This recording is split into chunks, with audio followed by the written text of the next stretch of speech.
Hola, bienvenidos y gracias por acompañarnos una vez más en el espacio de la participación ciudadana Urna de Cristal TV, un espacio para que ustedes, los ciudadanos, pregunten directamente al gobierno nacional y pues obviamente sean respondidas todas sus inquietudes.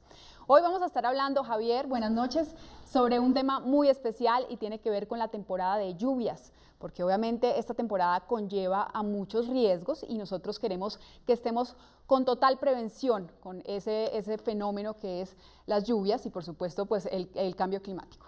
Así es, Andrea, muy buenas noches a usted y a todos nuestros televidentes, y como usted lo dice, es mejor prevenir que lamentar, y si algo hemos aprendido en estos últimos años es que tenemos que estar prevenidos, tenemos que estar dispuestos y con toda la disposición para que no nos las tragedias y las circunstancias, inclemencias del clima nos cojan y nos puedan afectar. Por eso esta noche vamos a hablar de la temporada de lluvias que estamos viviendo en algunas regiones del país. Así es, Javier, pues antes que nada queremos invitarlos a que participen con todas sus preguntas a través de nuestros medios de Urna de Cristal, www.urnadecristal.gov.co, en Twitter, donde nos encuentran como @urnadecristal, vía Skype Urna de Cristal 1, en Facebook nuestra fanpage Urna de Cristal y por supuesto en nuestras líneas gratuitas nacional 018 091 99 69 y 566 2232 en Bogotá.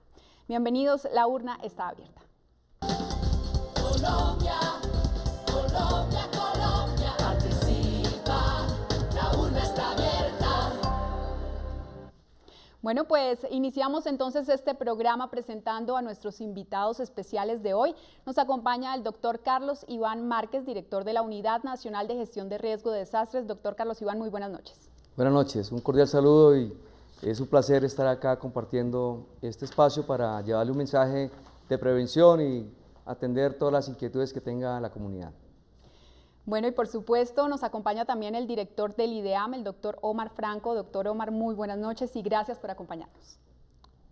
Andrea, buenas noches. Javier, buenas noches, y a todos los televidentes un saludo muy especial en hoy este programa que es trascendental para el país y sobre todo para la prevención, que es un poco lo que tenemos que trabajar, y la cultura del pronóstico, que es lo que estamos insistiendo desde el Instituto, en que todos los colombianos entremos en esa cultura de saber qué pasa.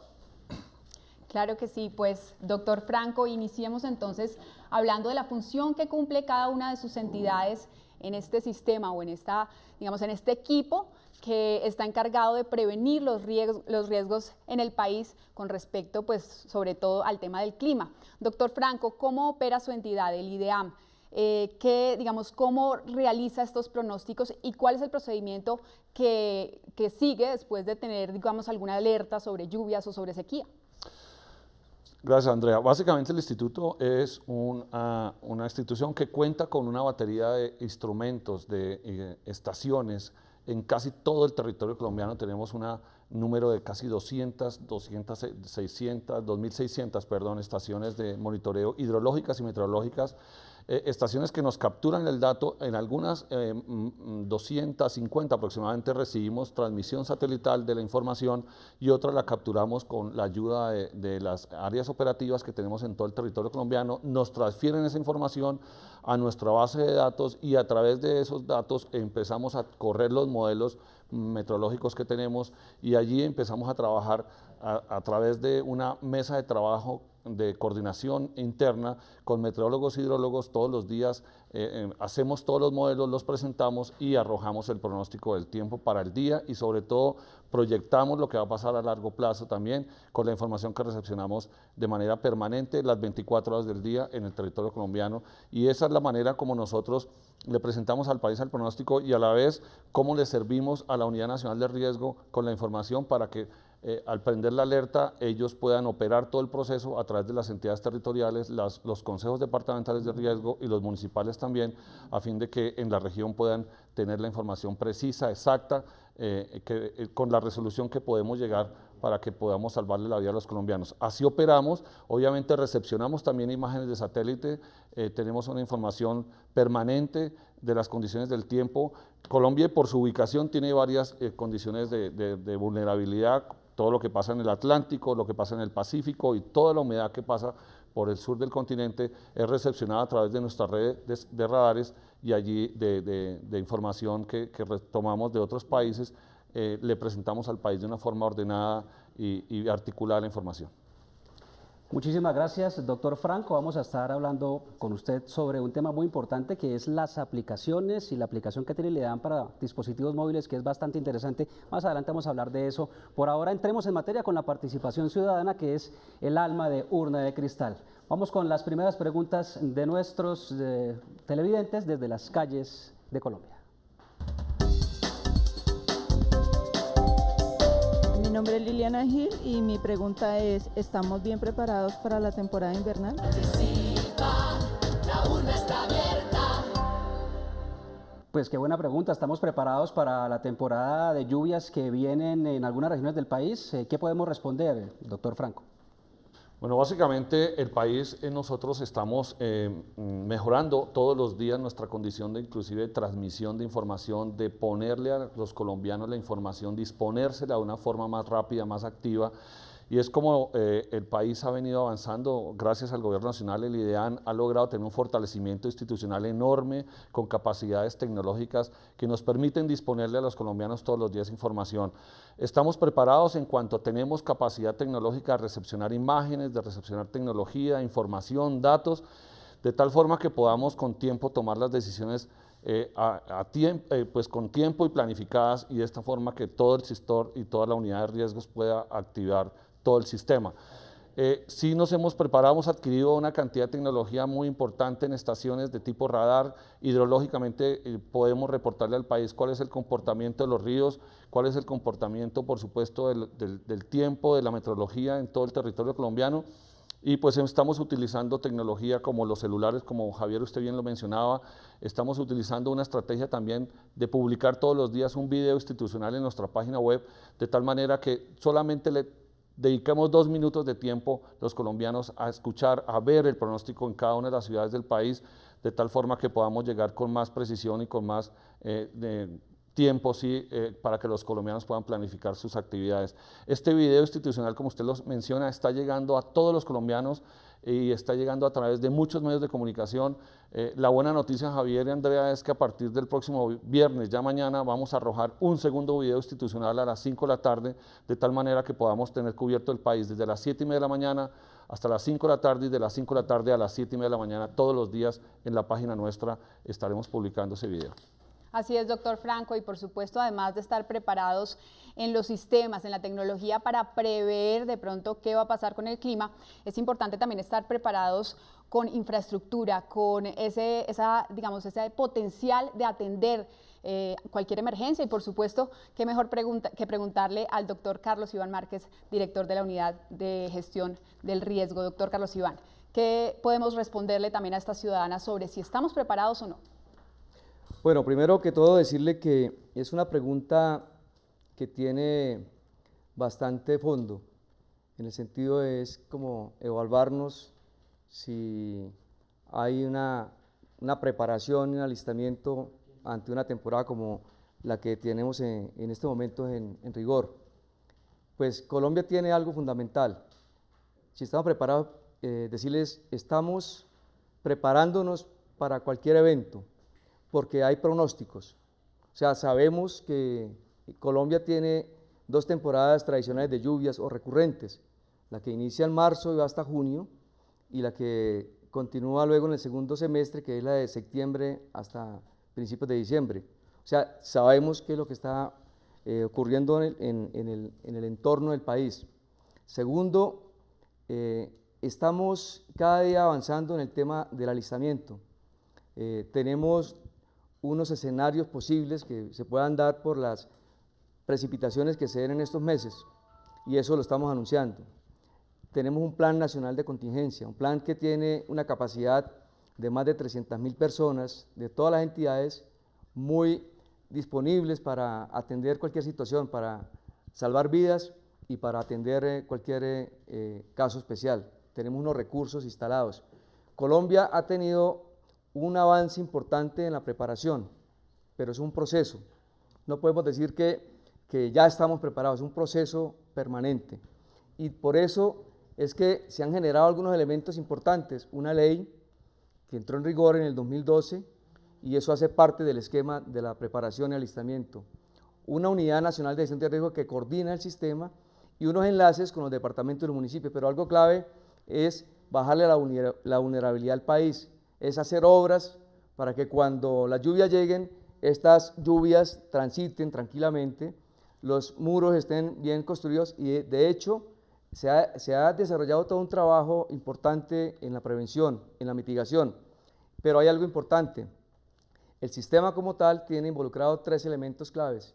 La comunidad es un elemento fundamental, el sector privado y el sector público. Y sobre esa base, decirles que cuando me dicen si estamos preparados, estamos en proceso de preparación continua. Tenemos 32 departamentos activados, tenemos los municipios conectados a cada departamento, tenemos todos los sectores trabajando en esta preparación, el sector salud, el sector educación, el sector agrícola, el sector energético, los organismos operativos, los recursos que debemos tener como gobierno para disponer ante cualquier situación, pero algo importante, la convicción de que la comunidad es sujeto, o sea, la comunidad es importante en el proceso y sobre eso estamos haciendo capacitación fundamental. Eso quiere decir que bajo ese esquema sabemos para dónde va proyectada esta temporada de lluvias, queremos mitigar los efectos. Por decir algo, en los 2 últimos años el presidente nos ha dado algunos elementos de evaluación. Miremos si en prevención se han hecho inversiones y en atención cómo nos ha ido. Y comparamos entre el año 2012 y 2013 y resulta que antes, en el 2012, invertíamos alrededor de 70.000 millones de pesos para atender una emergencia. En el 2013 invertimos 20.000, o sea, hay una disminución del 70%. Pero si uno mira la inversión en prevención, en obras de mitigación, por ejemplo, desde el caso de la Unidad Nacional de Gestión de Riesgo, hemos hecho inversiones por encima de los 500.000 millones de pesos en obras de mitigación y prevención. O sea, estamos trabajando y estamos preparándonos para la situación de la temporada de lluvias. Doctor Carlos Iván, rápidamente, o mejor, brevemente, contémosle a nuestros televidentes cuáles son las entidades, los organismos que participan en todo este sistema, porque usted habla de todo es un sistema que básicamente lo coordina la unidad que usted dirige, pero ¿cuáles son esas entidades? Bien, y esta es una función que tiene la unidad que es muy importante. Nosotros coordinamos el Sistema Nacional para la Gestión de Riesgo de Desastres en 13 elementos fundamentales: para el conocimiento del riesgo, para la reducción del riesgo y manejo de desastres. El sistema no es únicamente, o la gestión de riesgo no es únicamente atender, es una parte. Y coordinamos alrededor de 50 instituciones nacionales, las organizaciones técnicas, científicas y operativas. Técnicas y científicas, coordinamos trabajos con el IDEAN, con el Servicio Geológico, con el IGAT, trabajamos con universidades, hacemos trabajos permanentes con el DANE, hacemos todo un soporte de investigación a través de los equipos que hacen parte de los comités del conocimiento y de la reducción del riesgo. Trabajamos con todas las fuerzas militares, trabajamos con la policía, trabajamos con los organismos de socorro, con la Cruz Roja, con la Defensa Civil, con los bomberos, trabajamos con la comunidad. Tenemos una coordinación permanente con los departamentos, con los gobernadores y con los alcaldes, y manejamos esquemas que tienen que ver con un planeamiento permanente que es esquemas de planes municipales de gestión de riesgo, planes departamentales y planes de emergencia y contingencia. O sea, esto es una de las bondades que genera la creación de una ley y la sanción de esta misma y la conformación de una Unidad Nacional de Gestión de Riesgo que depende de la Presidencia de la República. Por eso, cuando hablamos de coordinar un sistema tan especial como el que tenemos en Colombia, decimos que somos un país que tiene un sistema que coordina toda una gama de sectores. Además de esto, tenemos relación con el sector privado y el comunitario. Y el sector privado hace parte de los organismos nuestros, o sea que esto es una de las entidades que pudiese decir que hace una acción muy especial para el país, que genera prevención, conocimiento, manejo, pero que va enfocado al desarrollo. Y cuando enfoca el desarrollo es cuando nosotros empezamos a generar capacidades y el mejor vivir de las comunidades. Muy bien, tenemos las primeras preguntas a través de las redes sociales. Voy a leerles una pregunta que nos escribe Emily _ Bernal desde Twitter y nos dice: ¿cómo coordinan ustedes los planes con los alcaldes? A veces el gobierno está atento, pero en las regiones no. Esta pregunta yo creo que nos la puede responder el doctor Carlos Iván Márquez. Doctor, ¿cómo es esa coordinación en las regiones? Esta coordinación se hace a través de un esquema de consejos municipales. Cada municipio en Colombia, por ley, la 1523, le deja un compromiso a cada alcalde de montar un plan municipal de gestión de riesgo de desastres, conectado a su plan de desarrollo y conectado a su esquema de ordenamiento territorial. De igual manera se hace en el departamento y eso se extiende a nivel nacional. ¿Y cómo lo hacemos? Cada departamento tiene un coordinador departamental y el presidente de ese consejo departamental es el gobernador o la gobernadora y de igual manera los municipios. Estamos acompañados de los entes de control. La Procuraduría nos está acompañando porque hace parte también del proceso y lo mismo la Contraloría General de la República para que se desarrollen todos estos esquemas preventivos y se extiendan hacia la comunidad. Esto es un trabajo también que estamos haciendo cuando hablamos de conectarnos con la Federación de Alcaldes, con el director ejecutivo y con el presidente de la Federación de Alcaldes. Siempre mantenemos un esquema de comunicación, de información, pero también de apoyo y también de recibir de ellos el cumplimiento a estos esquemas. Hemos ido avanzando fuertemente para que esto se dé. A través de la unidad tenemos unos equipos de trabajo para acompañar a los alcaldes, a los gobernadores en el fortalecimiento. Ya vamos casi en 500 municipios que hemos trabajado directamente. La meta es continuar hasta que sea el 100% de los municipios del país y con los 32 departamentos. Y esa conectividad se da a través de mandatos que se generan en esquemas administrativos, como circulares, como comunicaciones directas, como decretos, como normas que se dan, pero también esta conectividad se da cuando hay declaratorias de calamidad. La ley lo permite y sobre esa base desarrollamos. Por colocar un ejemplo, hoy estamos trabajando en un tema en el municipio de Unguía, que no tiene que ver con temporada de lluvias, pero hay un incendio.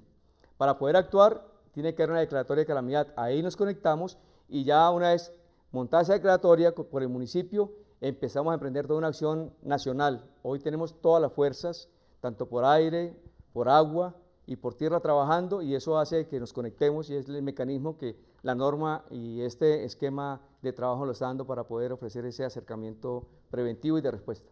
Pues así, a propósito de lo que usted nos está contando, doctor Carlos Iván, y de que a nosotros en Urna de Cristal nos gusta comprobar nosotros mismos todo lo que dicen los funcionarios del orden nacional, pues nosotros hemos decidido comunicarnos con el coordinador de gestión del riesgo de Antioquia. Él es el ingeniero César Martínez, que nos atiende vía Skype a esta hora de la noche en Urna de Cristal. Ingeniero César, muy buenas noches y gracias por acompañarnos. Andrea, muy buenas noches para ustedes y al doctor Carlos Iván y el doctor Omar Franco, muy buenas noches. Bueno, usted, ¿desde dónde está comunicándose con nosotros? Porque vemos como si pareciera como si estuviera de día allá en Antioquia, en Medellín. Bueno, nos encontramos, Andrea, en la sala de crisis, en el piso 10 de la gobernación de Antioquia en estos momentos. Hay muy buena iluminación, por eso de alguna manera se ve casi que si estuviera de día. Bueno, ingeniero, la pregunta para usted es si allá en Antioquia están preparados para enfrentar esta temporada de lluvias 2014 y cómo están preparados. Bueno, tenemos un enlace muy importante con el Sistema Nacional, con la Unidad Nacional de Gestión del Riesgo.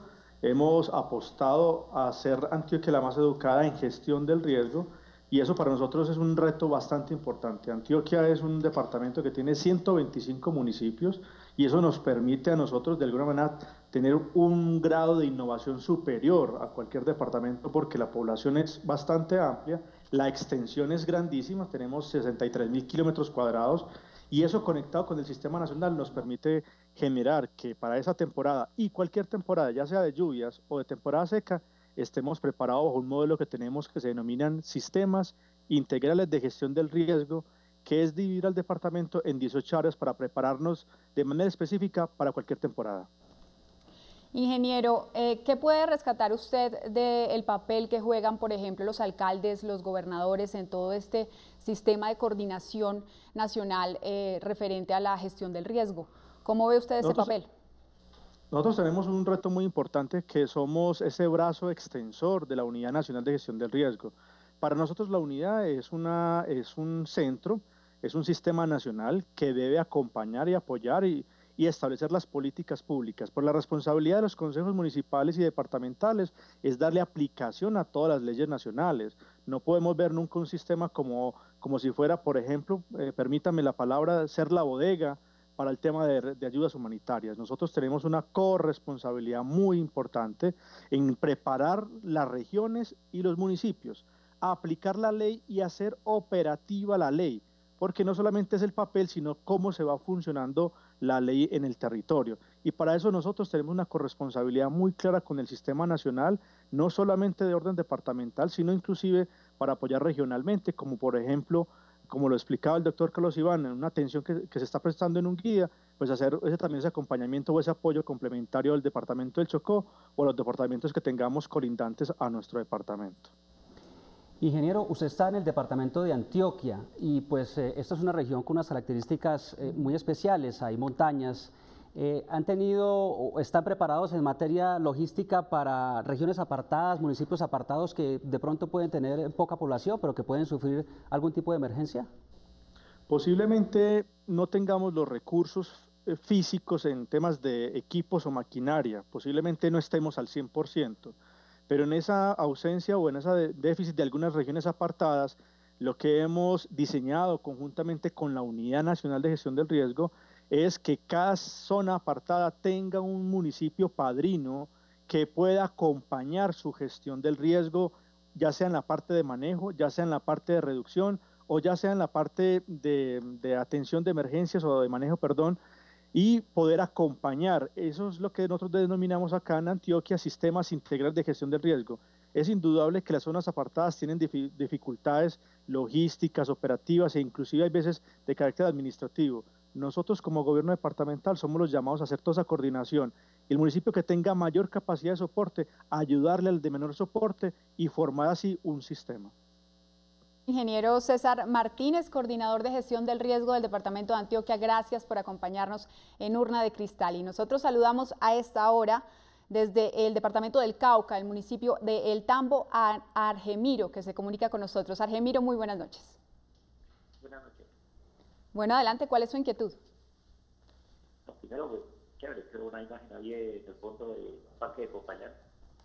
Y la pregunta es, en el 2011 y 12 y 13 hubo unos desastres aquí en el Tambo, la ola invernal.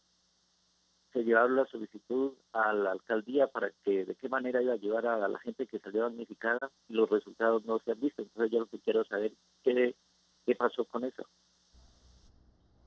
Gracias, Ángel, por comunicarse con nosotros. Y doctora Carlos Iván, pues él nos reporta que hubo una emergencia con referente a los cultivos allá en el Cauca y que no hubieron resultados. ¿Usted tiene de pronto alguna información que pueda darle? Bueno, yo puedo decirle a don Ángel que si fueron afectados durante el 2010, 2011, se marcó una estrategia importante para la afectación en la parte agrícola. Para el caso que nos compete, nosotros implementamos un esquema con el Ministerio de Agricultura para atender esos eventos. De hecho, hoy puede usted tener una comunicación con la doctora Edith Paz, la coordinadora departamental de gestión de riesgo, que es una de las coordinadoras más activas. De hecho, en el Cauca, hace una hora antes de venirme para acá para el programa, estuvimos autorizándoles la última solicitud.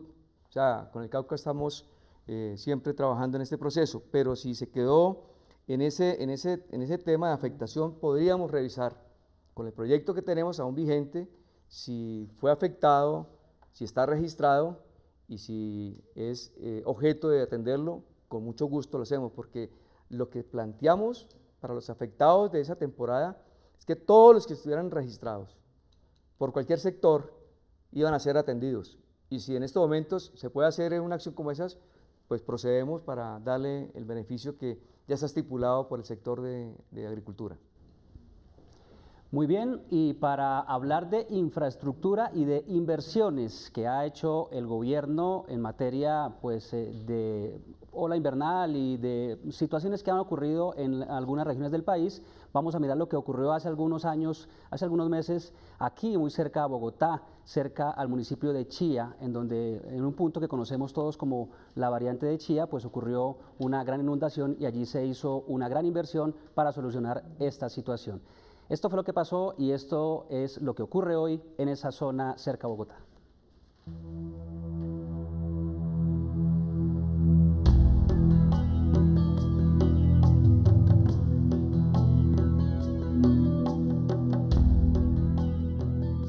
Estas fueron algunas de las imágenes que vieron los colombianos en noviembre de 2011, cuando a causa de las fuertes lluvias del fenómeno de la Niña, la variante Teletón que comunica Chía con la autopista norte de la capital de la República en el sector de La Caro, resultó inundada por el desbordamiento del río Bogotá.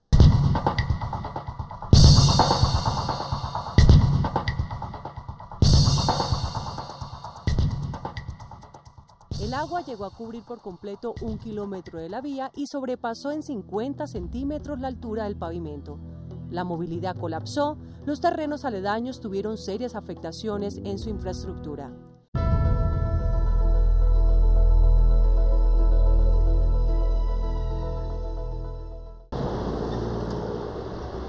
Esta es hoy la variante Teletón. Un ejemplo de las 84 obras de infraestructura vial con las que el Gobierno Nacional, a través del Fondo de Adaptación, ha logrado que nuestro país esté mejor preparado para enfrentar las inclemencias del clima. Entonces lo primero que hicimos nosotros fue tomar este proyecto y hacer una contratación de los diseños que nos permitieran buscar la mejor solución que evitara que algo como lo que sucedió en esa época volviera a presentarse. El resultado es que era necesario generar unas estructuras hidráulicas que dieran mayor estabilidad a la vía y realzar la rasante, es decir, elevar los niveles de la rasante en una medida adicional a lo que se tienen actualmente. Por esta vía circulan diariamente alrededor de 50.000 vehículos, habitantes de Chía, Cajicá, Tabios y Paquirá, que estudian o trabajan en Bogotá y para los cuales el buen estado de la variante es fundamental. La inversión que tenemos nosotros en este proyecto asciende a cerca de 10.500 millones de pesos. Es una obra que desde su inicio ha tenido muy buen desempeño y ¿a quién vamos a beneficiar? Vamos a beneficiar a todos estos municipios del norte de la ciudad que hemos mencionado, que nos pueden sumar una población cercana a 500.000 habitantes. Con un mes de anticipación, la variante Teletón entró en funcionamiento en diciembre de 2013 y hoy, ante una nueva temporada de lluvias, garantiza la movilidad y seguridad de sus usuarios. Participa, la urna está abierta. Bueno, como lo vimos, son más de 84 obras de infraestructura las que se han realizado en todo el país, infraestructura vial, específicamente para reconstruir lo que pasó con ese fenómeno de la Niña en el 2011. Tenemos llamada desde Bogotá de María Isabel López. María Isabel, muy buenas noches. Gracias, muy buenas noches. Yo quisiera preguntarle al director del IDEAN o al IDEAN si el IDEAN está preparado para conocer el comportamiento de los ríos y evitar establecerlo. Pero antes de recibir la llamada de María Isabel, yo quiero preguntarle al señor director del IDEAM, porque sabemos que, digamos, no podemos tener un pronóstico a largo plazo, pero sí podemos tener un pronóstico de los próximos meses, por lo menos, de cómo se va a comportar el tiempo. Doctor Franco, ¿qué podemos decir? ¿Cuál es el pronóstico que tienen ustedes por el momento? Bueno, el pronóstico que tenemos para lo que resta del mes de marzo es que vamos a continuar con la presencia de algunas lluvias, particularmente en el sur occidente del país y centro, en donde las lluvias van a estar con mayor impacto en las horas de la tarde-noche. Por eso llamamos la atención de toda la Unidad Nacional de Prevención y Atención de Desastres en función de que esas zonas particulares del suroccidente y centro del suroccidente del país, incluyendo el eje cafetero, pues han recibido mucha precipitación y en los últimos 2 meses hemos tenido ya bastantes problemas asociados a la cantidad de lluvia y sobre todo que nos ha activado el sistema de alertas, particularmente en la cuenca alta del río Cauca, donde tuvimos cerca de procesos de desbordamiento en esa cuenca, y adicionalmente ya con presencia de algunos deslizamientos. En Bucaramanga tuvimos la desafortunada de tener la pérdida de vida de unos colombianos producto de un deslizamiento. Entonces el país recibió estas precipitaciones y pues obviamente tenemos que entrar a prepararnos porque hasta ahora estamos en la fase de transición ya, y pues obviamente vamos a continuar en lo que resta del marzo con unas precipitaciones un poco ligeras en su intensidad para ingresar yo con mayor fortaleza en el mes de abril, mayo, teniendo su pico más alto en el mes de mayo. Esas son las condiciones que tenemos para este momento. La semana anterior habíamos manifestado que esta semana íbamos a tener una tregua como la que hemos tenido. En estos últimos días no hemos tenido presencia de lluvias, pero sin embargo, particularmente en el centro del país. En el occidente, a la altura del eje cafetero hemos tenido precipitaciones.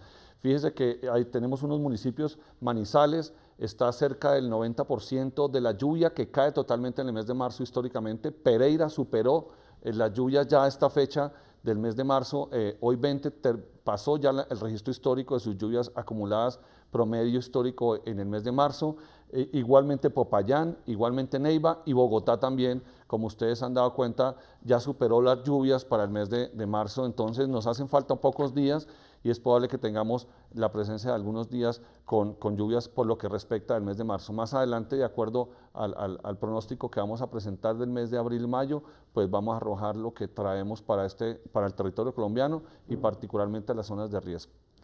Doctor Franco, ¿por qué se presentan fenómenos como los que estamos viendo en las últimas horas en el país, que tienen que ver con que hay intensas lluvias en algunas regiones, pero en otras intensas sequías? Como hemos visto, por ejemplo, en las últimas horas que en el departamento de Casanare las reses están muriendo de sed, lo hemos visto a través de reportes de los medios de comunicación. ¿Por qué ocurren estos fenómenos?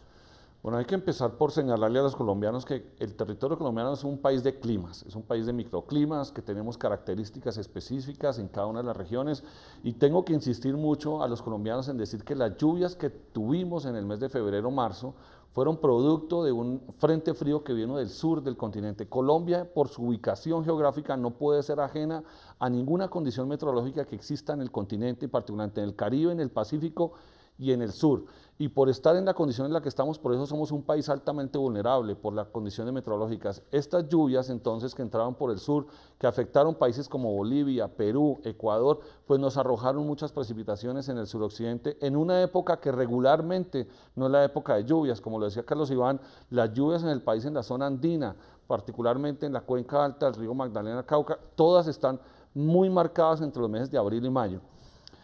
Para la región Orinoco, de la Orinoquia, como usted lo señala, pues no la época de lluvias, y vamos a tener en este mes la presencia de algunas precipitaciones muy ligeras, pero hasta el mes de abril-mayo vamos a empezar a tener las primeras precipitaciones en esta zona del país. Todos los ríos que drenan hacia la Orinoquia colombiana nacen en la zona andina y particularmente los páramos de Boyacá. Allí tenemos hoy todavía condiciones muy secas, y pues obviamente hasta que estas zonas no se regularicen, las lluvias no van a llegar y los ríos no se van a recuperar en esta zona. Pero hay zonas más complicadas todavía, que igualmente tenemos unos escenarios bastante complejos, como en la zona de la costa Caribe, particularmente el departamento del Magdalena y especialmente Santa Marta, que ha tenido unas dificultades en los últimos días por abastecimiento de recurso hídrico, por las dificultades de las lluvias no han hecho presencia en la Sierra Nevada de Santa Marta, y pues esas son las condiciones del país actualmente. La situación es esa, tenemos que empezar a adaptarnos a ellas y empezar a velar porque todos los colombianos entendamos que somos un país de microclimas, que somos un país que tiene características meteorológicas muy particulares y muy puntuales por región, y pues obviamente el papel y el rol nuestro es tratar de dar la mejor información a tiempo en el país, y sobre todo que los alcaldes y gobernadores y las corporaciones autónomas regionales adopten esta información y empecemos a trabajar en equipo para adaptarnos a las condiciones del tiempo que tenemos hoy y en futuro. Así es, doctor Franco. Lo invitamos a ver a continuación más preguntas de colombianos desde las calles de nuestro país. Hola, mi nombre es Esteban y quiero saber para qué ha servido la ley de prevención de desastres. Bueno, una pregunta muy interesante la de Esteban, porque en este gobierno precisamente se creó esta ley de prevención y atención de desastres y gracias al doctor Carlos Iván, entre otras cosas. Doctor Carlos Iván, ¿para qué ha servido esta ley? Bueno, esta es una ley que genera primero que todo una plataforma legal para poder abordar el tema de la gestión de riesgo desde 3 ejes fundamentales. Lo que es el conocimiento del riesgo, la reducción del riesgo y el manejo de desastres. Es una ley que está en concordancia a los requerimientos del orden regional e internacional, como el marco de acción de Hyogo, como para ir teniendo toda una conectividad regional e internacional. A nivel de país, la ley entró en rigor hace 2 años, se van a cumplir ahora el 24 de abril, la sancionó el presidente Santos. Y es una ley que ha servido para demostrar que hubo voluntad desde el Congreso de la República porque fue transitada de manera rápida en las comisiones que tuvieron que darse el tránsito y llegar a la sanción urgente que dio el señor presidente. Ahora, puesto en la práctica, la ley da unos esquemas de soporte para intervenir rápidamente cualquier situación de emergencia. Deja la facultad para que los alcaldes en cada momento que tengan la necesidad de aplicar un soporte legal, hagan una declaratoria de calamidad. Antes había que esperar a que fuera del orden nacional. La ley da también unos esquemas para que los sectores que hacen parte de todo el esquema ejecutivo, los ministerios, reglamenten la aplicación de normas de prevención. Por ejemplo, ahorita estamos trabajando con el Ministerio de Vivienda y Territorio para la reglamentación del uso de los suelos y poder introducir el tema de la gestión de riesgo en los esquemas de ordenamiento territorial. La ley también ha generado herramientas fundamentales para tomar decisiones. El caso de Medellín, el colapso de la torre 6 de Space, el Consejo Municipal de Gestión de Riesgo de Medellín dio orden de evacuación y fue una orden que no tuvo otra discusión que cumplirla, y eso lo da la ley 1523. Además de esto, la ley también nos está dando a nosotros la facultad para formular el Plan Nacional de Gestión de Riesgo de Desastres, un plan que genera la plataforma presente y prospectiva, enfocado en 8 objetivos claves que involucra todo lo que se ha estado trabajando en la prevención, que incluye hasta el tema de los efectos del cambio climático, su adaptación, pero también involucrar todo lo que tiene que ver con la parte de financiamiento, refinanciamiento. Hoy, bajo ese aspecto, se tienen unos elementos fundamentales. Quiere decir que en su pleno desarrollo o en su plena ejecución, la ley ya está generando impactos importantes para poder actuar como sistema. Claro que sí, muy interesante esto de esta ley. Tenemos a esta hora comunicación vía telefónica de nuestros televidentes. Está en Bogotá Viviana Castro. Viviana, buenas noches y adelante con su inquietud. Sí, buenas noches. Buenas noches, yo le quiero preguntar al doctor Omar Franco si esta temporada de lluvias va a continuar en el país, si es un fenómeno que va como a volver permanente en los próximos años, o sea, si va a ser el comportamiento normal en la capital. Bueno, pregunta para el director del IDEAM. ¿Qué podemos contestar a esto sobre qué va a pasar sobre este pronóstico del que nos hablaba hace algunos minutos, doctor Franco?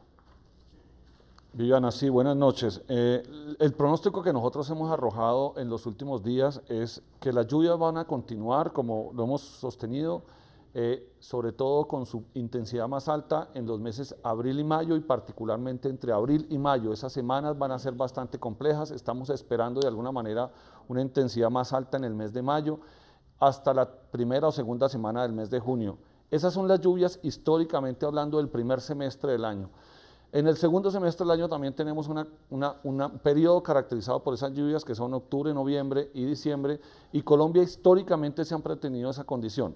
Caso distinto es tener una condición de variabilidad climática como la que tuvimos en el fenómeno en octubre del 2010-2011, que fue el fenómeno de la Niña, que nos arrojó una condición de humedad más alta de lo esperado, por supuesto, potenció las lluvias y eso es lo que hace este fenómeno asociado a la variabilidad climática.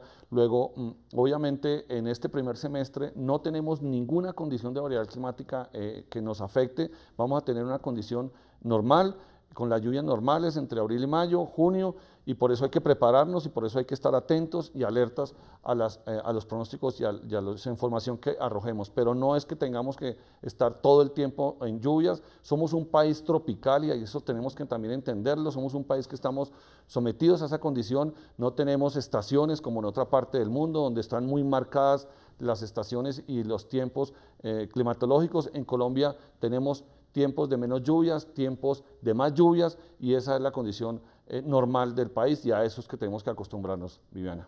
Así es, tenemos rápidamente la llamada de Yesenia Calderón desde Ibagué. Yesenia, muy buenas noches y rápidamente su inquietud, por favor. Sí, buenas noches. Lo que pasa es que yo siempre he tenido la inquietud de que el IDEAN dice que va a haber temporada de lluvias o de sol, pero pasa lo contrario, entonces me gustaría saber, a veces coincide, a veces no, pero mi pregunta es ¿en qué se basan o cómo miran para saber cuánto dura una temporada en cada región? Pues Yesenia, su inquietud también la tienen muchos colombianos, así que doctor Franco, pues importante esta inquietud de esta televidente y ¿en qué se basan ustedes para dar estos pronósticos? Bueno, Yesenia, muy buenas noches y esta es la pregunta que todos los colombianos siempre nos hacen por las redes sociales, nos castigan a veces un poco con los comentarios y pues de alguna manera nosotros lo recibimos con la posibilidad de mejorar todos los días, pero lo que quiero contarle a todo el país y particularmente a Yesenia, pues decirle que el instituto es una institución que el país tiene que sentirse muy orgulloso. Tenemos una serie histórica que cualquier país en Latinoamérica envidiaría. Somos un país que tiene una serie histórica superior a 30 y 40 años de información acumulada de todos los días, horariamente, y con la que inclusive el país se ha desarrollado. Y allí, en esa serie histórica que hemos acumulado de tantos años, están muy marcadas las condiciones del tiempo y el clima en el país. Y es por esa razón que nosotros tenemos claro que en Colombia tenemos periodos de más lluvias y de menos lluvias, y por eso nosotros entendemos y arrojamos las condiciones del tiempo para Colombia y manifestamos que entre abril y junio tenemos condiciones de precipitación, entre octubre y diciembre tenemos condiciones de precipitación, que en junio tenemos menos lluvias, pero culturalmente nosotros queremos parecernos a otro escenario, parecernos a otros países donde particularmente sepamos que hay condiciones muy marcadas de verano, primavera y una cantidad de variables que Colombia no tiene, y nosotros tenemos que insistir con mucho cariño y mucho respeto que Colombia es un país tropical, que es muy complejo manejar, que no es una mesa de billar, que tenemos cordilleras, que tenemos unos valles interandinos que nos permiten microclimas, que nos permiten condiciones que hay que entender y que hay que conocer, y que pues nosotros poco a poco con la tecnología que estamos recibiendo desde el gobierno nacional podemos afinar nuestros pronósticos, podemos hacerlo mejor, y eso es lo que estamos intentando hacer, poner las condiciones del tiempo en las manos de los colombianos, en los celulares, en el televisor, en las páginas web de los medios de comunicación, para que todos podamos tener contacto. Eso es lo que estamos haciendo y pues eso es lo que de alguna manera el IDEAN todos los días hace. Bueno, pues doctor Omar Franco, desafortunadamente se nos acaba el tiempo en Urna de Cristal, se quedan muchas preguntas por fuera, pero pues serán respondidas por parte de Urna de Cristal. Doctor Omar Franco, gracias por acompañarnos y su mensaje final para este programa. Pues muchas gracias, Andrea, muchas gracias a la presidencia por esta invitación, pero yo no me quiero despedir sin advertir varias cosas. Primero, las condiciones del tiempo para abril-mayo, vamos a tener, como le insisto, precipitaciones en abril y mayo. Los invito a consultar la página web del instituto con el video institucional 7:30 de la mañana, 5 de la tarde, a consultar mi pronóstico, es aplicativo a los celulares que nos arroja las alertas tempranas del país, es el primero en Latinoamérica en tener esta ayuda, y pues un saludo muy especial y buenas noches. Muchas gracias, doctor Franco, y Carlos Iván Márquez, director de la Unidad Nacional de Gestión del Riesgo de Desastres. Su mensaje corto para finalizar este programa. Bueno, el mensaje es decirles que estamos trabajando en la prevención, con cosas reales, obras de mitigación en todo el país. En nuestra página pueden encontrar la información de todo lo que estamos haciendo en obras de mitigación y prevención. Información científica, convenio que hemos hecho con Google Maps, que tiene que ver con toda la parte hidrometeorológica. Banco maquinarias colocados en todos los departamentos por instrucciones del presidente de la República para mejorar la capacidad. Más de 300.000 miembros del sistema trabajando en el tema de la prevención, recursos para trabajarlos. Y por otro, Colombia desde hace 3 años no ha tenido que ir a recoger ayudas para atenderlos. Tenemos la capacidad de atenderlos en menos de 48 horas y eso es cumplir con el esquema de la prevención y de la atención. Muchísimas gracias a los dos y por supuesto estaremos hablando de este tema nuevamente en Urna de Cristal. Llegamos hacia el final de nuestro programa, Javier. Así es, quédense con nosotros en un espacio que tenemos en Urna de Cristal para hablar de paz. Hagamos las paces con Mauricio Rodríguez. La próxima semana otro tema de interés en Urna de Cristal. Hasta pronto.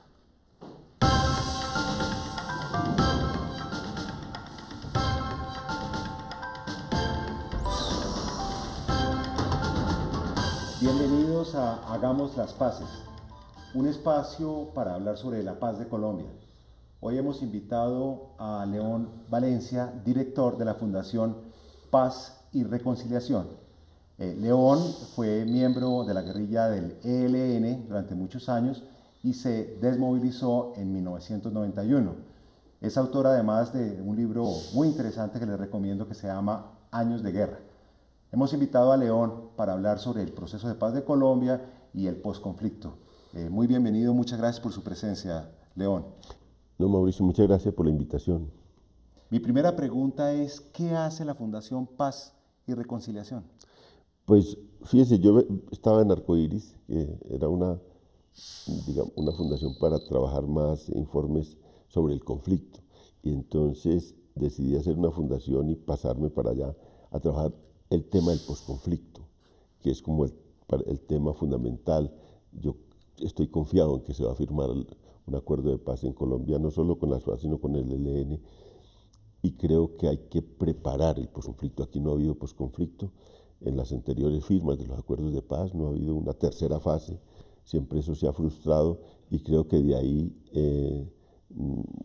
nacen muchas de las violencias que luego vuelven y se reproducen. ¿Qué es el posconflicto? Esa es una palabra nueva para los colombianos. ¿Cuáles son los principales desafíos, retos del posconflicto? ¿Por qué no nos explica en términos sencillos a qué vamos a enfrentarnos, Dios mediante, los colombianos como oportunidad de pacificar al país, pero también con una serie de inmensos desafíos que van a exigir mucho de absolutamente todos, no solamente del gobierno? El tema principal, el centro del posconflicto es cómo llevar Estado a las regiones donde ha estado la guerrilla, los lugares donde ha estado la guerrilla, cómo sustituir lo que ha hecho la guerrilla en esos sitios. Y no es pequeño el tema, porque son 242 municipios. Nosotros hemos trabajado mucho eso.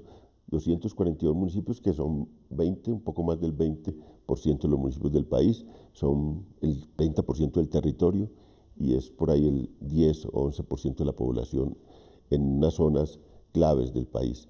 Allí hay que buscar, digamos, reincorporar eso al país, a la democracia, y hacerlo con las guerrillas. Esa es la otra cosa clave, es que hay que hacerlo con ellos, hay que hacerlo con los que se hace el acuerdo. El posconflicto se hace con ellos para integrar esas regiones. A veces se tiene la idea de que posconflicto es una cosa muy simple y es como incorporar 20.000 personas que están en armas. Eso sería una cosa demasiado simple. Ese es el primer paso. Ese es el primer paso, que ellos decidan venirse. Y aquí se ha hecho posconflicto trayendo los reinsertados a las ciudades y ofreciéndoles alternativas a los reinsertados. Se hizo con los del 90, luego se hizo con las autodefensas. Pero ahora hay que invertir la cosa, hay que dejarlos allá, construir con ellos ese posconflicto en esas regiones, darles un papel en ese posconflicto, y ese es un reto enorme de la sociedad colombiana, porque no es un reto solo del Estado nacional, sino de las administraciones locales, de las instituciones locales y de la sociedad en su conjunto. Hablemos un poco de su experiencia personal, que puede servir de ilustración a los televidentes. ¿Cuáles fueron los desafíos para usted como individuo en su proceso de desmovilización y reintegración a la sociedad? ¿Cuáles fueron los momentos más difíciles y cómo logró usted hacer esa transición? Uno de los momentos difíciles es lo que está viviendo las FARC en La Habana, que es el momento en el que uno está en la idea de voy a dejar una historia, voy a dejar una vida atrás que he llevado durante muchos años y me voy a aventurar a una nueva vida. Se transforma todo, se transforman las relaciones internas del grupo guerrillero, las relaciones de poder. Unas personas que eran muy hábiles en la guerra empiezan a ver que no son tan hábiles ya para la vida civil y la política.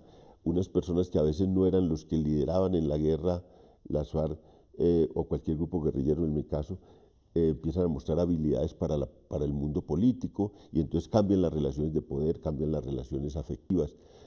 Se rompen muchas relaciones que se tenían entre parejas en la guerrilla, y empiezan contradicciones internas frente a ese mundo.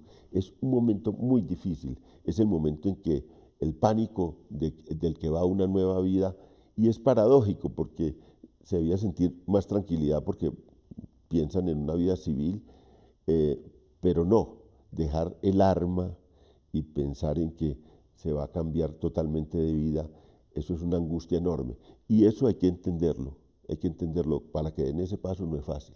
Uno de los momentos más difíciles es la reinserción a la sociedad, buscar un empleo, que la gente lo acepte a uno a pesar de su pasado como guerrillero. Escucho yo de las personas que han estado en ese proceso, he conversado con muchos excombatientes de la guerrilla, de los paramilitares, etcétera. ¿Cómo facilitar ese proceso desde el punto de vista de la sociedad? ¿Qué deben hacer los colombianos, los televidentes, para abrirle la mente y el corazón a la paz y a la reconciliación, para dejar los odios atrás, para doblar la página de la violencia? ¿Usted qué le diría a los televidentes que deben cambiar para que la cultura de la paz se pueda aclimatar en nuestro país? Usted mencionó la palabra clave, que es reconciliación. Aquí esta guerra se ha construido por muchas razones, pero una de las razones ha sido las memorias vengativas que existen. Todo el mundo trae un cuento de dolor y de angustia y de agresión para justificar su participación en la guerra. Y eso ha sido acá la historia de este conflicto, 50 años. Construir unas memorias de reconciliación, una memoria de reconciliación es un esfuerzo enorme, y es, oiga, hay que terminar esta confrontación entre los colombianos, hay que modificar el lenguaje, hay que modificar la relación con los otros, hay que construir una memoria de aceptación del otro y de respeto por las ideas. No se trata de suprimir las diferencias, sino de respetar las diferencias, de acoger las diferencias, de saber que enriquecen la sociedad. Esto es una cosa muy dura. Conmigo ha sido muy generosa la sociedad colombiana, me ha brindado muchos espacios, no tengo nada de qué quejarme. Sin embargo, hay mucha gente que todavía en las redes sociales, en los escritos, siempre van a mi pasado y lo toman como un pasado, como una carga, y no como algo que puede servirle al país. Y yo a veces les digo, no me insulten tanto, yo hice un compromiso con este país, lo he cumplido, estoy en un proyecto de vida civil y de reconciliación, y yo he cambiado las ideas con las que me fui a la guerra radicalmente, y les pido a ustedes que cambien las ideas sobre mí también. Usted militó durante muchos años en el ELN, conoce muy bien a sus líderes, su filosofía, sus objetivos, y ha seguido de cerca su evolución. ¿Cree usted que están listos para empezar un proceso de paz con el gobierno, y es usted optimista sobre la posibilidad de llegar a un acuerdo en un plazo razonable? Sí, yo creo que la guerrilla perdió la ilusión del triunfo, tanto las FARC como el ELN, que es lo que alimenta una guerra desde el lado de la guerrilla. También, y eso es lo que yo valoro del presidente Santos, y es que el presidente Santos se dio cuenta que esas guerrillas no son, no es posible la destrucción militar de ellas, que eso es un camino muy largo y muy doloroso, y que esas guerrillas tienen unas razones por las que están allá, tienen un apoyo limitado, pero un apoyo en ese mundo rural y en la sociedad colombiana, y tienen también una capacidad enorme de hacer daño todavía. Y eso posibilita que los unos hayan perdido la ilusión del triunfo, y que el presidente Santos se ha dado cuenta de que el mejor camino para la paz del país es la negociación. Eso es lo que hace que hoy se pueda hablar de esa negociación. Creo que el ELN está en esas condiciones, creo que puede venirse a la paz. Lo harán siempre reclamándole una cosa a la sociedad. Claro, también tienen que aceptar que la sociedad les va a reclamar unas cosas graves sobre víctimas, sobre el daño que le han hecho al país. Y ese punto es difícil para ellos, pero también siento que en La Habana se están abriendo a eso, a los reclamos de la sociedad y del Estado, y siento que el ELN también se abre a los reclamos de la sociedad y el Estado. Ellos tienen mucho que reclamar, pero aquí hay mucho que reclamarle a ellos, y de los dos reclamos que se hace la sociedad a las guerrillas y las guerrillas a la sociedad, es donde surge un acuerdo de paz. ¿Cuál sería la diferencia entre un eventual proceso de paz con el ELN comparado con el proceso de paz con las FARC? ¿Qué puntos adicionales o distintos tendría, en su opinión? Hay tres diferencias básicas. Uno, la guerrilla de las FARC es una guerrilla centralizada y tiene un mando, y la representación está en el secretariado. Digamos, la guerrilla del ELN, a pesar de que es más pequeña, tiene distintos centros de poder, distintas como partes que toman decisiones dentro del ELN, y es muy consensuado. Esta es una cosa con la que se encuentra el gobierno colombiano, y que debe tener claro que hay centros de poder diversos y hay que incorporar a todos esos centros a la negociación y una interlocución con ellos. Lo segundo, han tenido la minería y el petróleo, los recursos naturales, como el tema central de ellos, ¿cierto? Y lo llevarán a la mesa, me imagino. Y tercero, ellos siempre han dicho como que esta negociación se hace con nosotros, pero en realidad muchas de las decisiones de la negociación se toman en eventos mucho más amplios de sociedad y de organizaciones sociales, a los que ellos le atribuyen como un papel distinto en la negociación, no solo de consultarlo, sino como montar una especie de, ellos la llaman Convención Nacional del Pueblo, como donde también se toman decisiones de la negociación. Eso es complejo, muy enredado, porque es meter a otra gente fuera de la guerrilla a la negociación, pero seguramente ellos van a poner eso sobre el tapete, y también pues los gobiernos y la sociedad deben encontrar la manera de hacer eso sin que eso se vuelva eterno, sin que eso se vuelva un aditamento, digamos, que obstaculice el proceso de negociación. Pero esas tres cosas, diría yo, son nuevas en el ELN frente a lo que se está haciendo en La Habana. ¿Cuál es, en su opinión, el papel que debe jugar la comunidad internacional? ¿Cómo debe contribuir a la paz de los colombianos? ¿Con recursos, con experiencias, verificando el cumplimiento de los acuerdos, todos los anteriores, ninguno de los anteriores? ¿Qué papel deben asumir esos países que de buena voluntad nos dicen continuamente que quieren ayudar a este proceso, pero que no saben exactamente cómo y cuándo y dónde? ¿Usted qué les propondría? Es que yo creo que una de las cosas graves del proceso es la desconfianza mutua. La guerrilla le ha hecho muchas trampas a las negociaciones. También el Estado ha hecho cosas indebidas y trampas. Y ahí hay mucha desconfianza en el proceso, desconfianza mutua. La comunidad internacional sirve para generar un proceso de confianza, enviar un mensaje de que eso, lo que se acuerde así, va a cumplir por los dos lados, porque no solo es que una parte, sino los dos lados van a cumplir. Ese papel de garante, que lo va a ejercer mucho en el posconflicto, porque el tema grave es cuando dice desmovilización, desarme. Ese es un punto duro para esas guerrillas, cómo se protege esa desmovilización y desarme, pero luego es cómo se protege el que se cumplan lo que se acuerde en La Habana en las zonas donde, por ejemplo, ya lo que han acordado de participación política, las transformaciones agrarias, y eso es muy importante, digamos, la presencia internacional en esos puntos, en los puntos de aumentar la confianza, proteger los acuerdos y obligar a las partes o presionar a las partes para que cumplan. Creo que ese es el papel fundamental. Ahora, hay experiencias en el mundo, en todos los campos, que se pueden compartir. Nosotros a veces tenemos una idea medio sobrada, que nosotros, como siempre decimos, los colombianos sabemos hacer todo. No lo sabemos hacer todo, hay cosas que pueden ayudarnos a hacer, y eso es importante. Y creo que lo ha hecho bien el presidente y lo ha hecho bien el gobierno, pensando más en un papel protagónico de la comunidad internacional en el posconflicto. Lo que pasa es que el posconflicto ya está muy cerca. Entonces hay que meter la comunidad internacional ya. Más pronto. Porque yo converso con mucha gente de embajadas y de organismos internacionales y siempre me dicen, no, León, el gobierno nos tiene un poco frenados para participación. Y yo consideraba que eso era lógico, pero ya en este momento posconflicto se está acercando mucho. Es bueno meter la comunidad internacional ya. León, una última pregunta.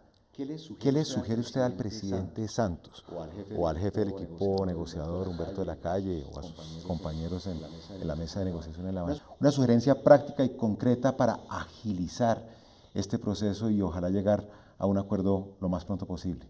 Yo creo que es muy importante que ahora unos incentivos rápidos para antes de las elecciones enviar un mensaje de confianza a la sociedad.